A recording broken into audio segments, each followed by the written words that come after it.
All right, so Ms. Donahue, I want to talk about the city council and the role that one plays as that, and what one can do with that kind of position. Sometimes it's thought that previous or the people that are currently holding the city council positions haven't really used their authority and their position to the best of their ability. I mean, how do you envision the council person position being used to really help people in the city of Trenton? Well, of course, there's the opportunity always to promote the city and engage the state and at the federal level in dialogue. That's always very important. And I think you have to focus on the bigger issues, on things such as the environment, on improving the environment, the quality of the environment in the city, and on the arts is very important. And, of course, public safety is very important. And there are a lot of tools available. For example, in terms of public safety, I think it's very important to focus on our youth and engage our youth in activities that help prevent them from going in a negative direction. I really applaud the NJTL for all the work that they've done and for bringing the tennis league, the junior tennis league, to the city. It's very important. Also the Trenton Community Music School, I think it's very important. And I'd like to see these organizations flourish in the city because they serve the youth of the city, and they'll really help to give students, our youths, our teens, a foundation, and that will help them to grow and to find opportunities inside the city and outside the city. So this may also involve forging relationships or partnerships on a state level too, not just maybe confining yourself to the city of Trenton, but maybe reaching out to people, on the state level or other county level to maybe help the city of Trenton. Well, I think there are a lot of resources available at the state level, and I think that other municipalities have been much more effective at using them, such as NJ Clean Communities. I think that's a great resource. CityWorks is a great resource, and I don't think the city has been very good or very easy to work with in terms of implementing projects in the city. And I think if council people were more willing to educate themselves and invest their time in different projects in the city, I think that you would see a much more robust economy in the city. So I do think that the council people have that ability.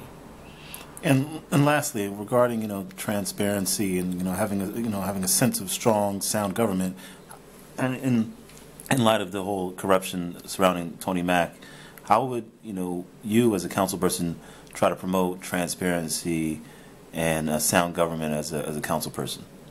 I think it's important that all the council people are open to dialogue and that there's a discussion. I think there should be a lot of contact between the council people for the purpose of educating council people on all the different aspects of the workings of the city, working of City Hall, and the needs of the residents. And I think within that dialogue, I think there's room to disagree, but what I didn't see with this council is I didn't see cohesion in terms of the dialogue. I didn't ever feel that they were open to discussion, they were open to feedback, they were open to new ideas. I felt that they were very positional, they each took a position, and that was the end of the discussion, and I think residents suffered for that. And so I'd like to see council people, whoever they are, who are more open to process and are more open to working together, because we are public servants and the end goal is to serve the residents of the city. And I'd always like to keep that in front of us as our objective. Are we serving the residents? Are they better off because of these decisions that we're making? Or have we in some way taken away from their quality of life? And that's the thing too with council in terms of maybe the minutes or of the meetings, the council meetings.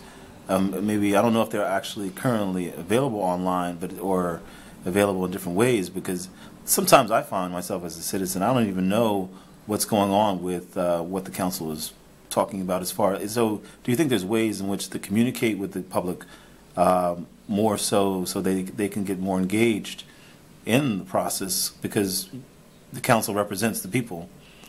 So, but if the council is not in communication with the people because the people are not aware what the council is talking about in terms of new ordinances or Well, what have you. The only thing that I've noticed, I mean, you know, it's interesting because all the information that you need really is available, and I can think of 10 ways right now to make information more readily available. But it is the responsibility of the citizens to reach out and to seek that information, whether it's online, whether it's actually going to the meetings, whether it's actually picking up the phone and calling council people. That's one of the things that you have to do as an active citizen. My difficulty is that my experience has been once the council people are contacted or have been contacted, they are unresponsive. And there you have no dialogue. So it isn't even the point of, well, the information's not available. It's that there's no dialogue once you've made contact. And I think that's really stopped the city.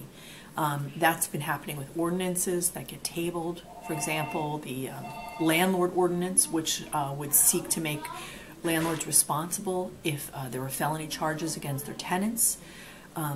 That just sat in the legal desk, and no council person ever followed up on that again. And I know as a citizen we tried to gather together and to talk about that and to get some traction. Marge Caldwell-Wilson, who was responsible for the ordinance, never came to the meeting. Kathy McBride did come, and we did have a really good conversation with her, but nothing ever happened afterwards. So the information is available. It's just that the council people seem to not understand that their role is to work with the citizens. And so I think I'd like to really see that in a new council. Now, just in terms of making information more available, in the rest of Mercer County, the council meetings are videotaped and they're available online. So every morning when you wake up, you would just go to TrentonNJ.org and there's a full video recording of the council meeting from the previous night. That's just natural. If you speak at the meeting, you get an email and you get your video clip from the meeting. So that's the job of the clerk. They do that now. I would love to see that. I don't want to spend any more tax dollars if I don't need to. So, you know, I would hope that we could figure out a very cost-effective way to do that. But I personally don't think that's a priority right now. Okay. I think a priority is really public safety. And I'd like to see our tax dollars go to public safety, to taking care of the streets, to fixing the potholes, to figure out a better plan for removing the garbage, and keeping us safe. I think that's the most important. I think that's what Trentonians really want right now. And down the line, I think once we have that sorted out, it would be great to have more technology in terms of communicating information. Right. Now, I'd like to see a city hall that's open 24/7. I think we should have hours in the evening, at least one evening a week. We should have, the city hall should be open till 7 o'clock. I'd also like to see our website in English and Spanish. I'd also like to see at least English and Spanish spoken behind each of the desks when you go into City Hall. A resident also mentioned it should be Polish. There really should be English, Spanish, and Polish. Those are the three main languages in the city. Of course, there's Burmese now because we have a Burmese population, and we have other people from other nationalities. But I think those main languages. I think if we sought to enfranchise those populations, you'd see a huge change in the city. And then lastly, just touching back on the whole public safety, because you said that's one of the priorities. I mean, in a previous conversation, I know we talked about how you were saying that drugs is a word that isn't used in dialogue about crime and public safety. Can you elaborate on that? Well, I think one thing that's happened in the city is that the drug trade has flourished, partially because of our location, partially because we lack the police force to stop it, and so we've just become a very welcoming location for the drug trade. And most people can indicate a problem house in their block where there's illegal activity going on. It's usually some forms, either crack cocaine, heroin, crystal meth, one of those, and it's really run rampant in the city. And I think that unless there's a proactive force trying to reduce the amount of drugs that go through the city, we just won't be able to. Now, I do also want to say that we're distributing drugs. We're conducting the drug trade in the city, but it's clear that people from outside of the city are coming in and taking advantage of it. I mean, you can see people here from Newark, from North Jersey, Right. from New York. You see license plates from Philadelphia.